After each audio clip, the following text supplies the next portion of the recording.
Il y a quelques jours, je disais que la Ligue professionnelle de football s'invitait dans la campagne électorale pour essayer de régler les problèmes qu'elle a elle-même créés. Cela se confirme aujourd'hui par la deuxième sortie de la Ligue professionnelle de football, confirmant une rencontre entre les acteurs du football professionnel et le président de la République le 20 février 2019, à quelques jours de l'élection présidentielle. Oui, les rapports entre sport et politique ont toujours existé et sont à encourager, mais ces rapports doivent exister dans les règles de l'art. Comment expliquer aujourd'hui que la Ligue professionnelle se démarque de l'ensemble du football pour aller rencontrer le président de la République, pour tout simplement aller chercher de l'argent et peut-être même prendre des engagements, excusez-moi de la répétition, mais qui les engageraient qu'eux-mêmes. Il n'est inacceptable aujourd'hui que cette ligue professionnelle, qui a signé un contrat avec l'entreprise StarTime, dont personne ne connaît le contenu, puisse aujourd'hui demander à l'État du Sénégal de l'aider à redresser, comme je l'ai dit plus haut, une situation que eux-mêmes ont créée. Comment expliquer aujourd'hui que dans un pays où le football est régulé par une fédération, la Fédération sénégalaise de football, que la Ligue annonce sa rencontre avec le président de la République sans impliquer la Fédération sénégalaise de football? Le football professionnel est un pan du football en général et j'aimerais que les gens comprennent, et ceux qui conseillent aussi le président de la République, sachent que le football professionnel ne représente pas plus de 10%, et je suis très large, du football au Sénégal.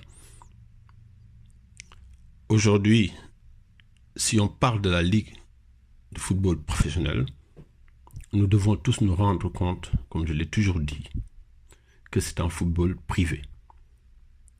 Ça veut dire que ce sont des entreprises privées qui se sont mises à jouer dans un championnat pour organiser et gérer un football privé. Donc, si ces entreprises sont en panne, et si l'entreprise principale qui coiffe le football professionnel est en panne, elle doit trouver des solutions pour régler ses propres problèmes. Je rappelle aussi que le football professionnel et aujourd'hui le professionnalisme n'existe pas dans les textes qui régissent le sport au Sénégal.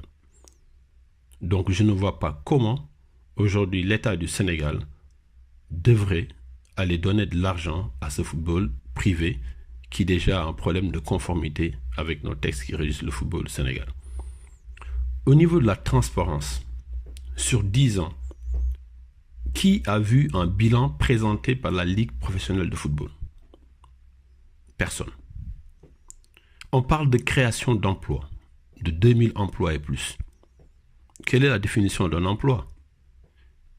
Que je sache aujourd'hui, les entraîneurs qui sont dans le football professionnel, les footballeurs qui sont dans le football professionnel sont bien des prestataires de services.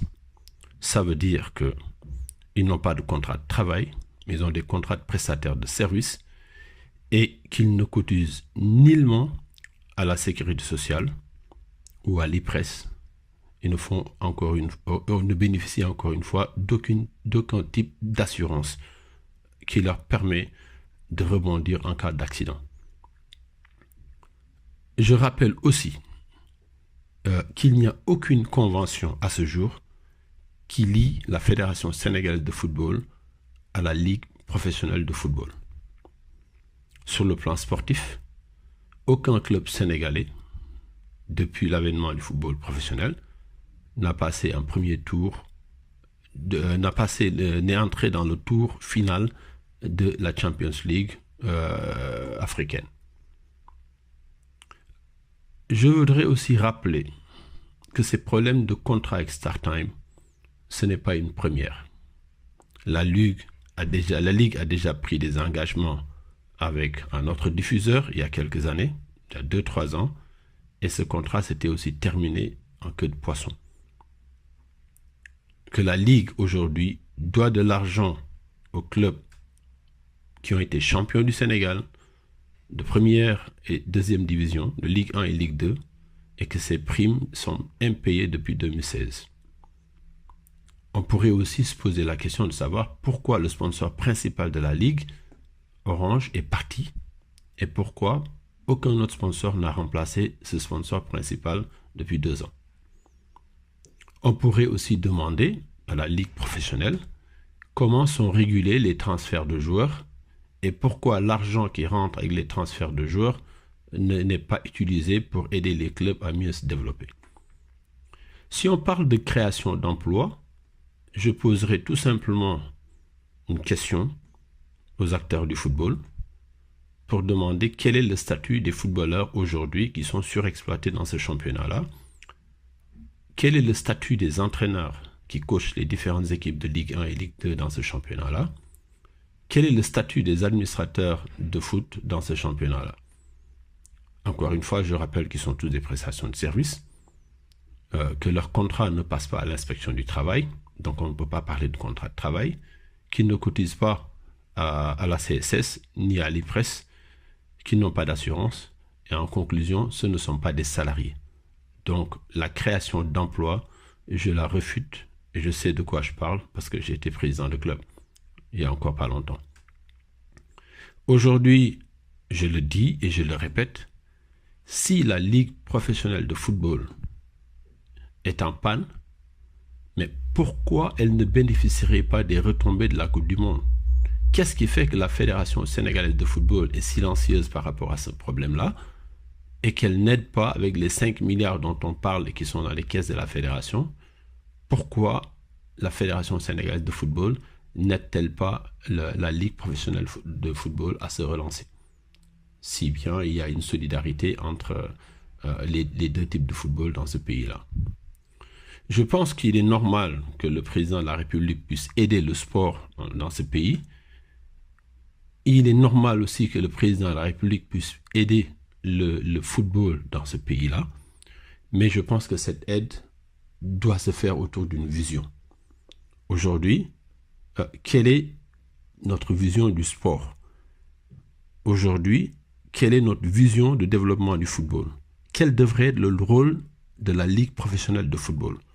Depuis des années, je le dis, personne n'écoute, on ne peut pas être juge et partie. Ce sont les mêmes personnes qui sont dans les clubs qu'on retrouve à la Ligue. Et forcément, ces problèmes de gestion en découlent naturellement. Il faudrait donc, je pense que si le président de la République veut aider le football, obliger la Ligue professionnelle aujourd'hui à se restructurer, à mettre des Sénégalais autonomes et indépendants. Il y a plein de Sénégalais qui sont capables de gérer cette ligue comme une entreprise, qui puisse faire des résultats, qui puisse aller ramener de l'argent pour que les clubs soient enfin des clubs riches et pérennes sur le long terme. Sans cela, nous allons tourner en rond d'année en année sans pourtant aller vers une destination finale qui est la destination finale qu'on souhaiterait pour un football qui gagne. Mais un football qui gagne, c'est pas seulement gagner un titre, c'est aussi une structuration qu'il faut revoir et retravailler. Comment peut-on expliquer aujourd'hui, avec le montant qu'on annonce que l'État serait prêt à donner 1 milliard de francs CFA au football professionnel, au moment où ce même État du Sénégal doit à peu près 1 milliard à des athlètes sénégalais dans différents sports, en escrime, en athlétisme, en natation, en basket ou dans d'autres sports, qui ont représenté les couleurs nationales, qui ont hissé le drapeau national sur l'échelle continentale et sur l'échelle mondiale, et que depuis 2008, ils ont des primes de médailles impayées. Et je parle bien des primes légales instituées par le ministre Youssou Ndiaye à l'époque, selon un arrêté ou un décret. Et depuis lors, ces jeunes attendent toujours qu'on leur paye leurs primes. Comment ces jeunes vont réagir aujourd'hui en entendant dire que l'État du Sénégal a donné 1 milliard au football professionnel, alors qu'eux, ils attendent depuis des années, après avoir porté les couleurs du drapeau du Sénégal très haut à travers le monde, et que l'État leur doit encore de l'argent. Comment le Sénégalais alpha, qui a des problèmes de santé, qui a des problèmes pour scolariser son enfant, peut-il accepter ce genre de choses? Aujourd'hui, nous savons très bien qu'il y a des priorités dans ce pays, sur le plan social, sur le plan sanitaire, sur le plan de l'éducation, sur beaucoup d'autres plans. Et je pense qu'il est important de bien peser avant de pouvoir prendre une telle décision. Et je pense qu'aujourd'hui, faire plaisir à un football professionnel et rendre malheureux le reste du sport ne serait pas une situation idéale. Je pense que l'État a le devoir d'aider le sport, je le crois. L'État a le devoir d'aider le football, mais par des mesures concrètes. Aujourd'hui, je pense que l'État peut aider les clubs professionnels à bénéficier de terrain, à bénéficier de mesures de fiscalité d'accompagnement qui leur permettraient en tout cas de payer moins d'impôts, de réduire leurs charges, de mettre en place un véritable environnement juridique et même de créer une convention du sport parce qu'aujourd'hui, ou d'une convention du football. Parce qu'aujourd'hui, dans quelle convention collective ce football ou le sport est? Je pense qu'il y a des gens qui ont réfléchi il y a quelque temps sur la création d'une convention du sport pour qu'on puisse organiser cette activité-là. Et je pense que ça, l'État doit pouvoir le favoriser. Que l'État donne un coup de main aujourd'hui, ça me paraît normal, mais je pense que donner un coup de main doit commencer par une réflexion pour poser les jalons d'un succès à long terme et d'une stabilité sportive et financière à long terme. Je rappelle encore une fois que la majorité du football dans ce pays aujourd'hui est amateur. Alors comment réagiront aujourd'hui les acteurs du football amateur qui sont plus de 90% de notre football s'ils entendent que l'État donne des sommes énormes à ce football professionnel qui est un football encore une fois privé? Donc moi en tant qu'entrepreneur sénégalais aujourd'hui, si je gère mal mon entreprise, j'ai le droit d'aller me tourner vers l'État pour lui demander d'éponger mes dettes. Et Massamba, Mademba, Fatou, tout le monde aussi aura le droit de faire la même chose et je pense que ça peut être une situation anarchique.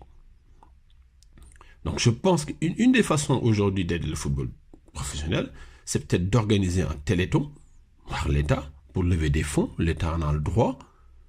Pourquoi pas aussi aujourd'hui rehausser les primes de vainqueurs de la Coupe du Sénégal, qui porte quand même le nom du Sénégal, c'est la Coupe du Sénégal. Pourquoi pas donner une prime de 200 millions aux vainqueurs de la Coupe du Sénégal, une prime de 100 millions aux finalistes et une prime de 50 millions à chacun des demi-finalistes de cette Coupe du Sénégal, ce qui fait que vous avez sur chaque saison 4 clubs qui vont gagner leur budget de la saison d'après et c'est le début de l'autonomie financière des clubs. Pourquoi pas donner une prime de 250 millions de l'État pour le vainqueur de la Ligue 1 et une prime de 150 millions pour le deuxième et une prime de 75 millions pour le troisième, une prime de 50 millions pour le quatrième, ce qui fait que les clubs sénégalais aujourd'hui, en gagnant le championnat, vont être mieux préparés pour aller recruter de bons joueurs, pour aller recruter de bons entraîneurs et pour aller faire des résultats en Afrique. Donc, j'en appelle donc à la vigilance de tout le monde et j'aimerais, je ne sais pas par quel moyen que ce message arrive aujourd'hui aux autorités qui nous dirigent pour qu'ils comprennent les enjeux. On ne dit pas qu'il ne faut pas aider le football professionnel, mais il faut l'aider de façon rationnelle. Et il n'y a qu'en aidant de façon rationnelle aujourd'hui qu'on peut arriver aujourd'hui à faire de sorte que le football soit un et indivisible, que le sport soit un et indivisible et qu'on le positionne comme un facteur de développement économique et social. Je pense qu'aujourd'hui, la ligue professionnelle devrait, dans l'état actuel des choses, présenter un projet cohérent de développement à long terme de notre football professionnel en accord avec la Fédération sénégalaise de football. Et je m'inquiète d'ailleurs du silence des autorités de la Fédération sénégalaise de football dans ces conditions que nous sommes en train de vivre actuellement.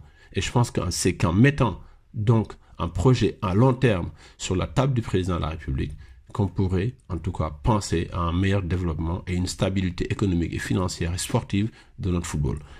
Et je terminerai par là. Je pense que nous sommes en période de campagne électorale et le sport a ses valeurs. Et parmi ces valeurs, je pense que nous devons avoir une neutralité politique et chacun devrait aller voter ce qu'il veut le 24 février plutôt que de se transformer aujourd'hui en parti politique et de s'inviter dans cette campagne électorale où le sport, le football en particulier, devrait aujourd'hui présenter un projet de programme à tous les candidats et qu'au sortir de cette consultation, qu'on puisse avoir une base pour relancer notre football en particulier et notre sport en général après ces échéances du 24 février. C'était mon devoir, c'était de ma responsabilité en tant qu'acteur du football de prendre la parole et de me prononcer sur cette situation. Je vous remercie.